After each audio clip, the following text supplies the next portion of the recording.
Kamusta sa lahat at maligayang pagdating sa aking channel kung saan libre lang ang matuto. Sa araw na to ay pag-uusapan natin ang tungkol sa Biometra ng India, ang unang humanoid space robot sa mundo. Ang Biometra isang half-humanoid robot na binuo ng Indian Space Research Organization or mas kilalang ISRO. Ito ay dinisenyo upang lumutang sa microgravity at upang makipag-ugnayan sa Gaganyaan spacecraft at mga tripulante nito. Ang Biometra ay may isang robotic na ulo at katawan, ngunit ang mga binti nito ay hindi gumagana.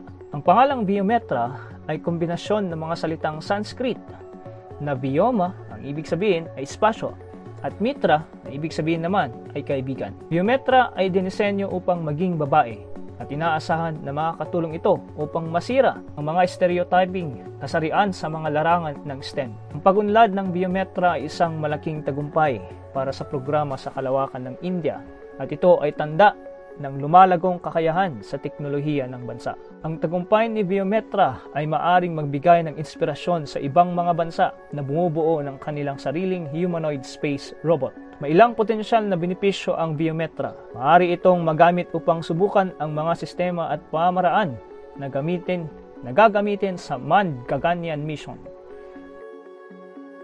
Maaari din itong gamitin upang mangalap ng datos sa mga epekto ng paglalakbay sa kalawakan ng mga tao. Maaaring gamitin ang datos na ito upang mapabuti ang kaligtasan ng hinaharap ng mga misyon sa kalawakan na ipinapatakbo ng tao. Bilang karagdagan, nakakatulong ang Biometra na itaas ang kamalayan ng programa sa espasyo ng India at magbigay ng inspirasyon sa mga nakakabatang henerasyon na ituloy ang mga karera sa agham at teknolohiya. Ang Biometra ay inaasahang ilulunsad sa taong 2024.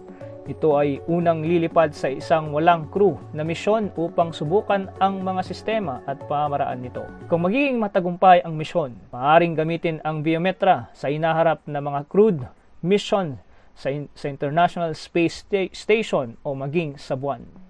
Ang Biometra ay isang makabuluhang pag-unlad sa programa sa espasyo ng India. Ito ang unang humanoid space robot na binuo sa India at may potensyal itong gumanap na malaking papel sa hinaharap ng mga misyon sa kalawakan. Sana ay nagustuhan mo ang video na ito tungkol sa Biometra ng India. Kung mayroon kang anumang mga katanungan, mangyaring mag-iwan ng komento sa ibaba. Salamat sa panonood.